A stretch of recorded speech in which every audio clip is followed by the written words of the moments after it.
choose to not be first. Do we do enough? Well, I never shut up about it. It must have been about 16, 17. We nicked their guilt rings. Right, the bouncer's guilt ring. This is no good for me. That's the reality. If you want the honest truth, and I see it every day.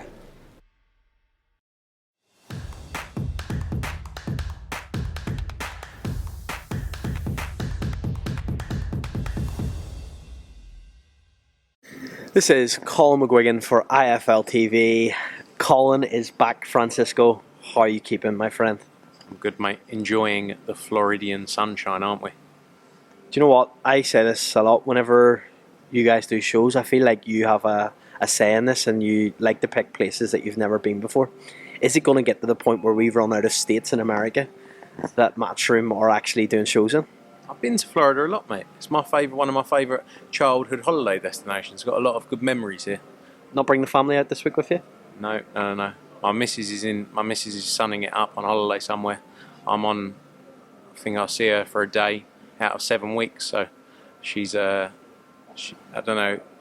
Yeah, she didn't want to come to Florida. She wanted to go get some sunshine elsewhere. It's actually a bit grey today, though, is the only thing I would say. But I like it because I get to wear my shorts and my linen shirts and my flip-flops, mate. Do you want to stand up and show the people these shorts you're wearing? I rate it, let me see. Oh, mate, How's it look? We need to do a little... Like lovely toes as well. You've got a decent tan today. What do you think about the outfit? I think you can pull it off. Right, yeah. Cool. Not too sure about it, though. It's like giving me like 50-year-old man type of vibes, no? That's what I go for, to be honest. That's what I go for. Do you know what? I have not bought an item of clothing in quite a few years, to be honest. The missus just... What about those shoes? No, she bought them for me.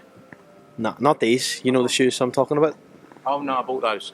That was the one thing I bought. Got in a lot of trouble for it. But yeah. A lot of trouble. Sorry, Emily. Frank, we're here and the burning desire to speak about is Conor Benn right now because it's just fresh off the press. In terms of this whole situation, at what point was it spoke about that Conor would actually be on this show? Yeah, look, we've been working on it for a while to get everything together. It's not just a last minute. He hasn't just flown here today. We've been working on this for a while, but we had to go through a lot of processes to get to this point. And I've seen the social media reaction. The reality is people aren't going to be happy, but people don't know enough detail about it all as well. He's been through every process people asked him to go through. He was cleared and any suspension lifted when he won the case with the NADP. They've then decided to appeal it. That appeal process could go on forever. He's free to fight. And he's been cleared by the ABC, which essentially is, the overarching commission in the US. Not, each state has its own commission, but the ABC have cleared him. Florida have cleared him to box, and Texas, who has a boxing license with as well. There was a lot of things that went in to make that happen. So, all these people on social media don't understand the amount of people involved to get to this point, and the amount of clearances that it's gone through to get to this point. Conor Benn is free to box. He's clear to box. He has been since, I don't know, was it July? End of July, early August, that decision was made. The board have decided to appeal it. But that appeal process could go on and drag on for forever. He hasn't boxed in 18 months. So look, we're glad to get him back out and running, and big fight at the end of this year. Is it fair to say that a lot of people will feel this is unethical because the appeal process is still going? And what I mean by that is that maybe in other sports when this happens, the appeal process is also seen as the original process, and until that has actually been seen throughout, normally the athlete will then not participate. Do you believe maybe that it's because of other sports that a lot of people have this clouded judgment on this situation? I think the difference is this whole situation has played out in the public eye for the last 12 months, nearly 12 months. And rather than going through confidentially like all these other things are, like when you hear this person has been cleared or and they've gone through a 4 or 5 month process in private. This has been played out the whole way along. Conor Benn was cleared. He's got no suspension. So what do you want him to do? Just sit and wait until you're happy? The appeal could drag on and on.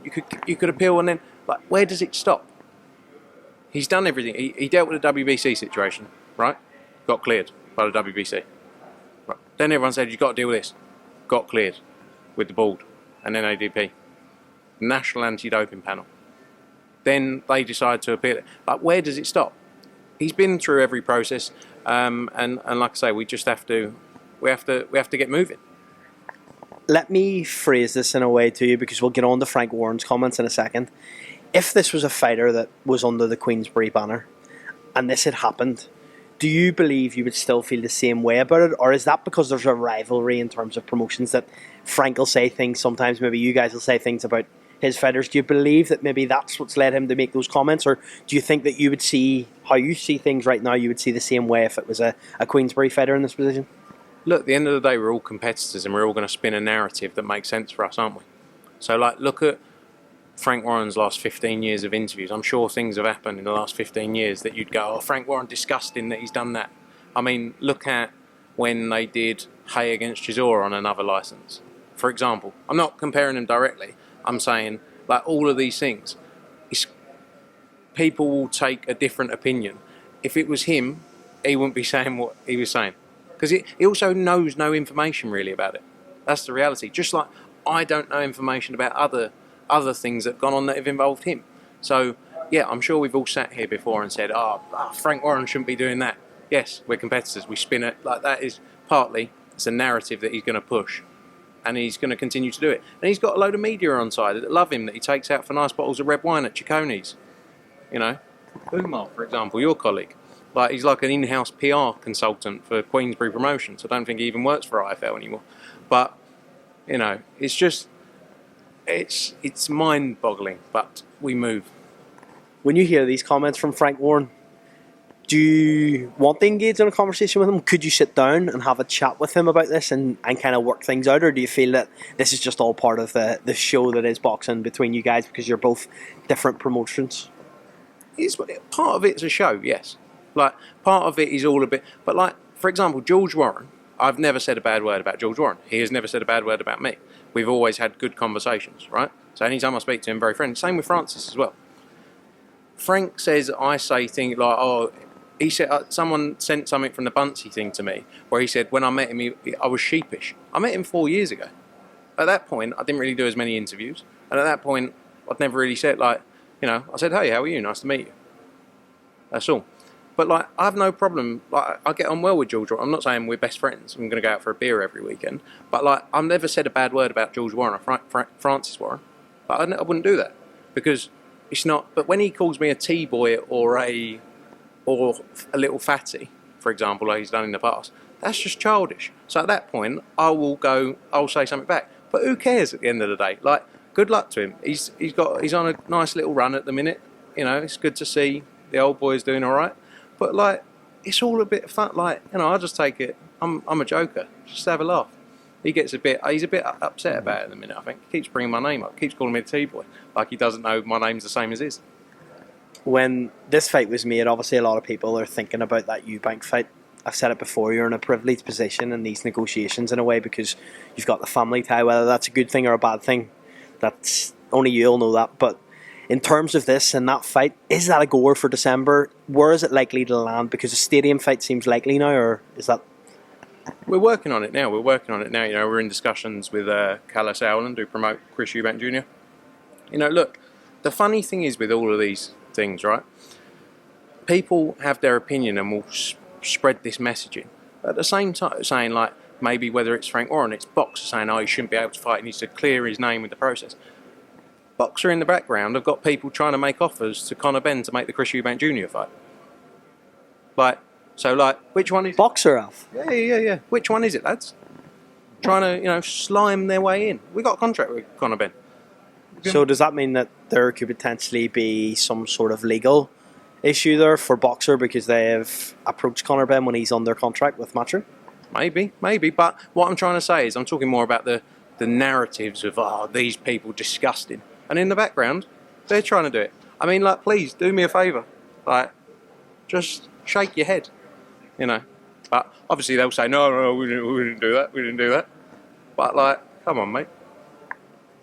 In terms of that fight, though, I've asked it, is Wembley a possible option for this fight in December? We've seen Fury do it against Chisora. Do you think that it's likely? I don't actually think Wembley's available, unfortunately, for that date. Tottenham have got a home game on on the dates we were looking at. Cardiff's a possibility, and then there's other international locations as well.